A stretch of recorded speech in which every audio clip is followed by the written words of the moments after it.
എൻ്റെ കയ്യിൽ കാശില്ല സാറേ, ഉള്ളത് ചിരി മാത്രമാണ്.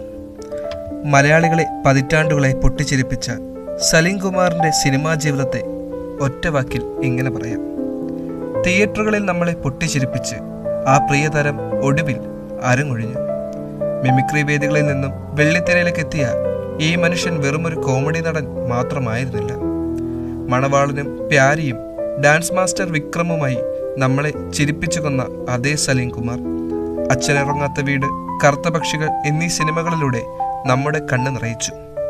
ഒടുവിൽ 2010 ആദാമിന്റെ മകൻ അബു എന്ന ചിത്രത്തിലൂടെ ഇന്ത്യയിലെ ഏറ്റവും മികച്ച നടനുള്ള ദേശീയ പുരസ്കാരം നേടിയപ്പോൾ അദ്ദേഹം തെളിയിച്ചതൊന്നാണ്: ചിരിപ്പിക്കാൻ കഴിയുന്നവന് ചിന്തിപ്പിക്കാനും അതിനേക്കാൾ നന്നായി കരയിപ്പിക്കാനും കഴിയും. കൊച്ചിൻ കലാഭവന്റെ മിമിക്രി വേദികളിൽ നിന്നാണ് സലീം കുമാർ എന്ന പ്രതിഭയുടെ തുടക്കം.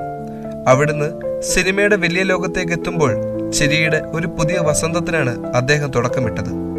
തെങ്കാശി പട്ടണത്തിലെ ദാസപ്പനും, പുലിവാൽ കല്യാണത്തിലെ മണവാളനും, കല്യാണരാമനിലെ പ്യാരിയും, ചതിക്കാത്ത ചന്തവിലെ ഡാൻസ് മാസ്റ്റർ വിക്രമും, അങ്ങനെ എത്രയെത്ര കഥാപാത്രങ്ങൾ. ഇന്നും മലയാളികൾ തമാശയായി പറയുന്ന ഭൂരിഭാഗം ഡയലോഗുകളും ഈ മനുഷ്യൻ തന്റെ അസാധ്യമായ ടൈമിംഗ് കൊണ്ട് വെള്ളിത്തിരയിൽ അനശ്വരമാക്കിയതാണ്. 1996 പുറത്തിറങ്ങിയ ഇഷ്ടമാണ് 100 വട്ടമായിരുന്നു അദ്ദേഹത്തിന്റെ ആദ്യ സിനിമ.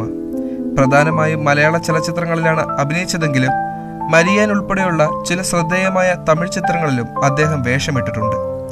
പ്രിയ നടൻ തന്റെ 3 പതിറ്റാണ്ട് 30 വർഷം നീണ്ട സിനിമാ ജീവിതത്തിനിടയിൽ 300-ലധികം സിനിമകളിൽ അഭിനയിച്ചു. കടുത്ത ആരോഗ്യ പ്രതിസന്ധിക്കിടയിലും ചിരിയോടെ മാത്രം ജീവിച്ച വ്യക്തിയായിരുന്നു അദ്ദേഹം. ശാരീരികമായി അദ്ദേഹം നമ്മെ വിട്ടുപിരിഞ്ഞെങ്കിലും കോടിക്കണക്കിന് ജനമനസ്സുകളിൽ എന്നും അദ്ദേഹം ജീവിക്കും.